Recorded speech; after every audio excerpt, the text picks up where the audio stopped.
হ্যাঁ বন্ধুরা, তো ইরান এবং ইসরায়েলের যুদ্ধের মাঝে আমেরিকা ইরানকে আক্রমণ করলো। তো তৃতীয় বিশ্বযুদ্ধ লেগে যাওয়ার খুব সম্ভাবনা বেশি। সেক্ষেত্রে বিশ্বের মধ্যে একটা খাদ্যের সংকট দেখা দিতে পারে।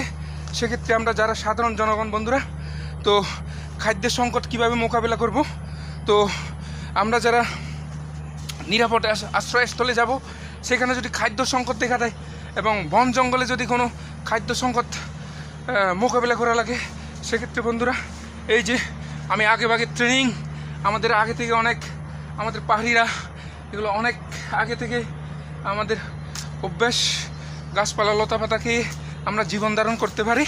তো এবং এই বিভিন্ন জঙ্গলের মধ্যে বিভিন্ন অর্গানিক খাদ্য, গাছপালা লতাপাতা রয়েছে, এগুলো খেয়ে আমরা অন্ততপক্ষে 1 মাস 2 মাস বেঁচে থাকতে পারি।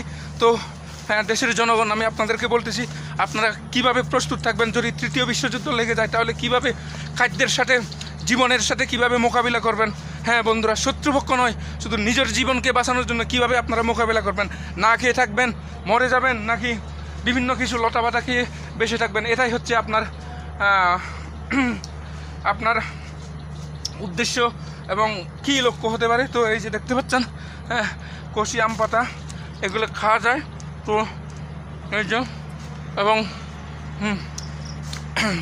এই যে এই যে এই যে বন্ধুরা দেখতে পাচ্ছেন, এই যে কাঠবাদামের কষি পাতা, এগুলো মরিচ দিয়ে লবণ দিয়ে খেলে সেই অর্গানিক একটা শরীরে একটা অনায়াসে শক্তি চলে আসে। হ্যাঁ বন্ধুরা, জীবন মানে কিন্তু যুদ্ধ, জীবন মানে পরিস্থিতি বুঝে, অবস্থা বুঝে চলাফেরা করা, এবং এটাই হচ্ছে বাস্তব বন্ধুরা। ধন্যবাদ সবাইকে। এখন